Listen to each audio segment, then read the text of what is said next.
నమస్తే, welcome to మన Telugu TV special story. కేరళకు చెందిన మీనాక్షి రాఘవన్ అనే 82 మహిళ కలరిపయట్టు అనే యుద్ధకళను నేర్పిస్తున్నారు.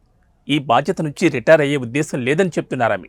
నేను చనిపోయే వరకు కలరిని సాధన చేస్తూనే ఉంటానని మీనాక్షి చెప్పారు.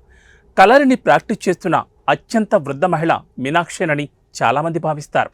కేరళలో సుమారు 3000 సంవత్సరాల కిందట కలరిపయట్టు ప్రారంభమైంది. ఇండియాలో ఇది ఒక పురాతన యుద్ధ కళ. ఈ కళను పోరాటం కోసం మాత్రమే నేర్చుకోరు. బలం, క్రమశిక్షణ, ఆత్మరక్షణ నైపుణ్యాలను పెంపొందించుకోవడానికి కూడా సహాయపడుతుంది. మీనాక్షిని కేరళలోని ఆమె స్వస్థలం వడకరలో ప్రేమగా మీనాక్షి అమ్మ అని పిలుస్తారు. కేరళలో సుప్రసిద్ధులైన కొందరు కలరి యోధులకు వడకర పుట్టినిల్లు. మీనాక్షి అప్పుడప్పుడు ఇతర నగరాల్లో షోలు కూడా ఇస్తూ ఉంటారు. ఎక్కువ సమయం ఆమె తన సొంత కలరీ స్కూల్లో ట్రైనింగ్లోనే గడుపుతారు.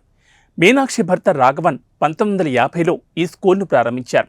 రోజు ఉదయం 5 గంటల నుంచి మధ్యాహ్నం వరకు ఆమె ట్రైనింగ్ ఇస్తూ ఉంటారు. దాదాపు 50 మంది విద్యార్థులకు రోజు నేర్పిస్తారు. నా 4 పిల్లలు కూడా మా నుంచే కలరీ నేర్చుకున్నారని మీనాక్షి చెప్తారు. కలరిపయట్టులో 4 దశలుంటాయి. దాన్ని నేర్చుకోవడానికి సమయం, ఓపిక చాలా అవసరం. శిక్షణ మెయ్యి పట్టుతో ప్రారంభమవుతుంది. ఇందులో ఆయిల్ మసాజ్, శరీరాన్ని బలంగా సరళంగా మార్చడానికి వ్యాయామాలు ఉంటాయి. విద్యార్థులు 2 ఏళ్ల తర్వాత కోల్తారి, తర్వాత అంగధారి, చివరికి వెరుంకై నేర్చుకుంటారు. ఈ దశలో విద్యార్థులు తమ చేతులతోనే పోరాడతారు. కలరిపయట్టును పూర్తిగా నేర్చుకోవడానికి 5 సంవత్సరాలు పడుతుంది. శ్వాస పద్ధతులు, మర్మశాస్త్ర లాంటి విధానాలను కలరిపయట్టు నుంచే కుంగ్ఫు స్వీకరించి ఉండొచ్చని వినోద్ కడంగల్ అనే కలరి గురువు అభిప్రాయపడ్డారు. భారతీయ బౌద్ధ సన్యాసి బోధిధర్మ 6వ శతాబ్దంలో ఈ క్రీడను చైనాకు తీసుకెళ్లి షావోలిన్ సన్యాసులకు నేర్పించాడని ఒక వాదన ఉంది. కుంగ్ఫుపై దీని ప్రభావం ఉందని చాలామంది చెబుతారు.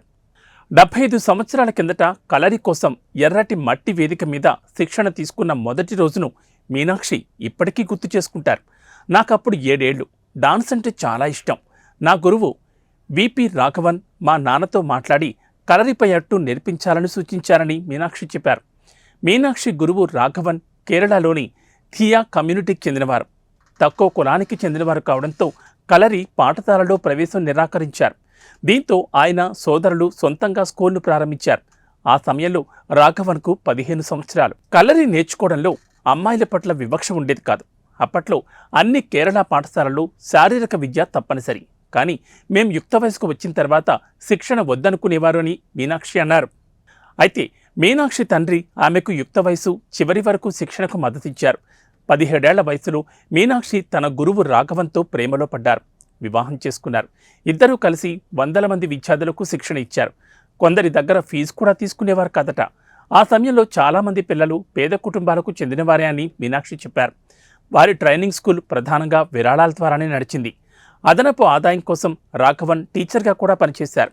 2007లో ఆయన మరణించిన తర్వాత మీనాక్షి కలరీ స్కూల్ బాధ్యతలు తీసుకున్నారు.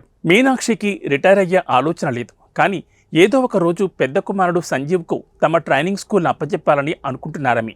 62 ఏళ్ల సంజీవ్ కూడా వారి స్కూల్లో ట్రైనింగ్ ఇస్తూ ఉంటారు. తన తల్లి నుంచి విద్య నేర్చుకోవడం అదృష్టంగా భావిస్తున్నారని, ఆమె ఇప్పటికీ ఈ యుద్ధ కళలో తనకు గట్టి పోటీ ఇస్తూ ఉంటారని సంజీవ్ అంటున్నారు. కలరీ గురువుగా మీనాక్షి వడకరపట్నంలో పాపులర్. మేం ఆమెతో మాట్లాడుతుండగా 3 రాజకీయ నాయకులు ఆమెను అవార్డుల కార్యక్రమానికి ఆహ్వానించేందుకు వచ్చారు. అమ్మా, మమ్మల్ని ఆశీర్వదించండి అంటూ వారిలో ఒకరు చేతులు జోడించి అడిగారు.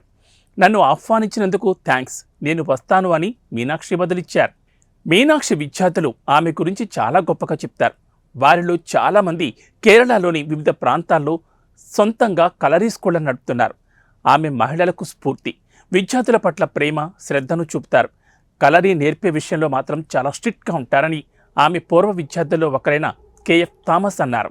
ఇది ఇవాల్టి స్పెషల్ ఫోకస్. మరో ఇంట్రెస్టింగ్ టాపిక్తో మళ్ళీ కలుద్దాం. నమస్తే.